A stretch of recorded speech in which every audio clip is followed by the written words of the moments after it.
আসসালামু আলাইকুম সুপ্রিয় শিক্ষার্থীবৃন্দ, আমরা হচ্ছে ভার্সিটি ভিত্তিক প্রশ্ন সলভিং এর যে সিরিজটা কন্টিনিউ হচ্ছে। তো তোমাদের খুবই ভালো রেসপন্সের ধারাবাহিকতায় আমরা হচ্ছে আরেকটা সুন্দর কনসেপ্ট তোমাদেরকে শিখাবো। যদিও এটা খুবই ইম্পর্টেন্ট কনসেপ্ট, সাথে হচ্ছে খুবই কমন কনসেপ্ট, যেটা সবাই পারে আসলে। যারা মেডিকেল ভর্তি পরীক্ষা দেয় বা যারা একদম ফিজিক্স পারে না, তারাও এই কনসেপ্টটা আসলে খুব সুন্দরভাবে পারে।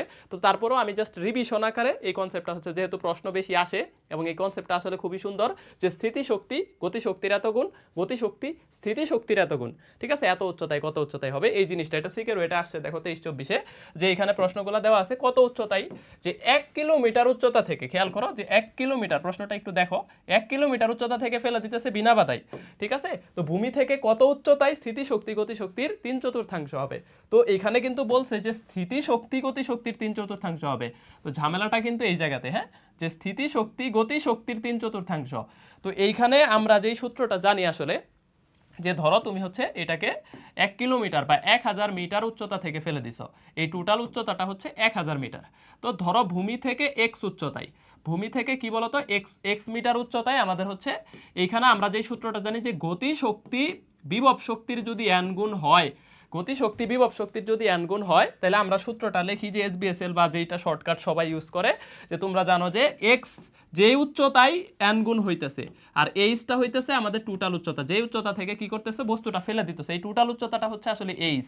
এইচ এর ভ্যালু দেওয়া আছে 1000 মিটার। তো ভূমি থেকে কত উচ্চতায় গতিশক্তি বিভব শক্তির n গুণ হবে এটা বের করব, কিন্তু প্রশ্নে উল্টাটা দেওয়া আছে, এখানে n+1।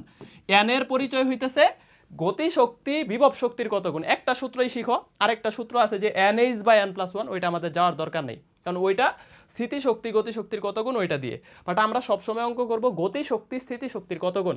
তাহলে স্থিতিশক্তি গতিশক্তির 3/4। খেয়াল করো যে আমাকে এখানে বলছে যে বিভব শক্তিটা গতিশক্তির হচ্ছে 3/4।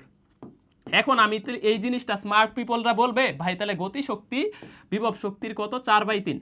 ভাই তাহলে এটা উল্টায় দিব, তাহলে 4/3 গুণ বিভব শক্তি, তাহলে n এর ভ্যালু এখানে কত, এখানে n এর ভ্যালুটা দেখো বলতে পারতেছি 4/3।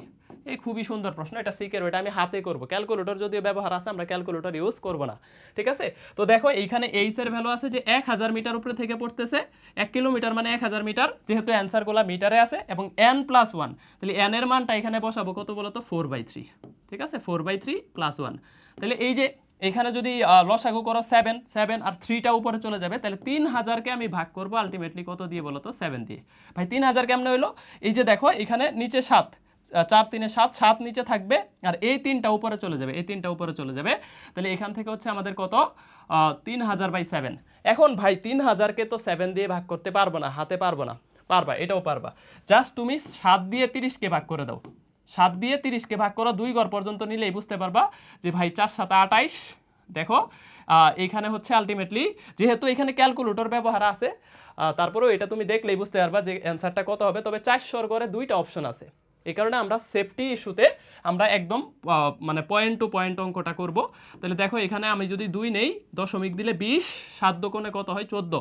ঠিক আছে, তো 6 রাখলে এখানে দেখো আমাদের আলটিমেটলি 2.8, তার মানে 428 প্লাস হবে, মানে 429-এর কাছাকাছি। হ্যাঁ, তো এটার যদি 1000 দিয়ে গুণ করে দাও, মানে এখানে যে পয়েন্টটা আছে যে আমরা 30কে ভাগ করছি, আরও 100 কিন্তু আছে 3000, তো 100 দিয়ে গুণ করলে বুঝতে পারতেছি এটা 429 মিটার।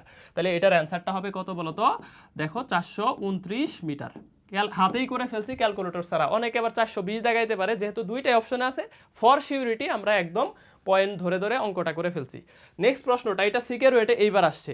তো সিকের ওয়েটে প্রশ্নগুলো কিন্তু আসলে, এই প্রশ্নটা ইঞ্জিনিয়ারিং এত ইম্পর্টেন্ট যে ইঞ্জিনিয়ারিংয়ের টানা কয়েক বছর ধরেই দিতেছে, 22-23-এও আসছে, দেখাইতেছি তোমাকে। দেখো এইটা কিন্তু 22-23-এ চলে আসছে, আইইউটিতে আসছে, বুটেক্সে আসছে, এখানে শুধু ইঞ্জিনিয়ারিংটা দেখাইলাম। তার মানে দেখো তুমি ভার্সিটিতে আসলে কত লেভেলে আসে, তোমরা সবাই এটা জানো যে ভার্সিটিতে অনেক আসে। এইখানে বলছে যে 30 মিটার উচ্চতা থেকে ফেলে দিছে, এটা খুব সহজ প্রশ্ন, যে বিনা বাধায় ফেলে দিছে, কোথায় উহার মানে এটা হচ্ছে ভূমি থেকে কত উচ্চতায় গতিশক্তি বিভব শক্তি 2 গুণ হবে। এখানে নরমালি দিছে গতিশক্তি বিভব শক্তির 2 গুণ, এখানে কিন্তু n এর ভ্যালু 2 আছে, এখানে গতিশক্তি বিভব শক্তির 2 গুণ বলছে, যে ই কে ইপি এর কত 2 গুণ, এখানে উল্টায় দেয় নাই। বাট সিকের ওয়েটে এইবার যেটা দিছে দেখলা 3/4 দিছে, ওটার 4/3 করে নিতে হয়েছে। তো এইখানে আমার বলছে কত উচ্চতায়, তার মানে এক্স এর ভ্যালু বের করতে বলছে, এইচ দেওয়া আছে কত 30 মিটার। তাহলে দেখো দ্বিগুণ উচ্চতায়, এটা তো তুমি নর্মাল প্রশ্ন, 2 + 1, তার মানে 10 মিটার উচ্চতায় কি হবে। এটা কিন্তু আসলে সিকের ওয়েটে 22-23-এ আসছে বা অনেক জায়গায় আসে, সহজ হইলেও রিভিশন করে রাখো। তাহলে অ্যান্সার কত বলো তো, 10 মিটার। তো এইখানে মনে হয় অপশনটা ভুল দিছে, বিভব শক্তির দ্বিগুণ হবে কত উচ্চতায়। তাহলে এখানে একটা অপশন 10 মিটার করে নাও, এটা তাহলে এই নাম্বারটা, এটা অপশনটা হয়তো তুলতে ভুল করছে। তাহলে অ্যান্সার কত হবে, 10 মিটার। আবার তোমাকে বলা হইতে পারে, ধরো এক্সও দেওয়া আছে, এই সেম প্রশ্নটাই তোমাকে বলবে যে 30 মিটার উচ্চতা থেকে ফেলে দিছো, 10 মিটার উচ্চতায় গতিশক্তি বিভব শক্তির কত গুণ হবে, এন এর মান বের করো, বা গতিশক্তি বিভব শক্তির অনুপাত কত হবে এটা বের করো। অনুপাত তাহলে কত, গতিশক্তি বিভব শক্তির অনুপাত 2:1। এটা কিভাবে বের করবা, তাহলে এক্সও দেওয়া আছে, ধরো এক্স 10 মিটার দেওয়া আছে, এইচ বলছে যে 30 মিটার উচ্চতা থেকে ফেলে দিছি, 10 মিটার উচ্চতায় গতিশক্তি বিভব শক্তির অনুপাত কত। তাহলে অনুপাত বের করতে গেলে আমার এন বের করতে হবে। তো দেখো এন এর ভ্যালুটা আসলে এখান থেকে কত আসতেছে, n+1 = 3, সুতরাং এন এর ভ্যালু হইতেছে 2। তো এন এর ভ্যালু 2 মানে গতিশক্তি বিভব শক্তির কত গুণ, 2 গুণ। তো গতিশক্তি বিভব শক্তির 2 গুণ মানে অনুপাত কত, 2:1। ঠিক আছে, তার মানে এই যে দেখো, এই অনুপাত বের করতে বললে ডিরেক্টলি জাস্ট হচ্ছে ইকে বাই ইপি করে দিবা, এখানে 2/1, তার মানে 2:2 কত হবে, 1 হবে। এই প্রশ্নটাও কিন্তু ডেন্টালে আসছে 21-22-এ, যে কত উচ্চতায় এটা হবে, ডেন্টাল 21-22-এর প্রশ্ন। এই কনসেপ্ট থেকে আশা করি সকল ধরনের প্রশ্নই তোমরা সলভ করতে পারবা।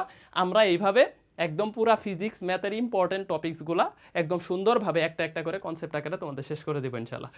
তোমরা ফিজিক্স সেন্টারের সাথে থাকো, তোমাদের রেসপন্স যদি ভালো হয় আমরা এটা কন্টিনিউ করবো ইনশাল্লাহ। আল্লাহ হাফেজ।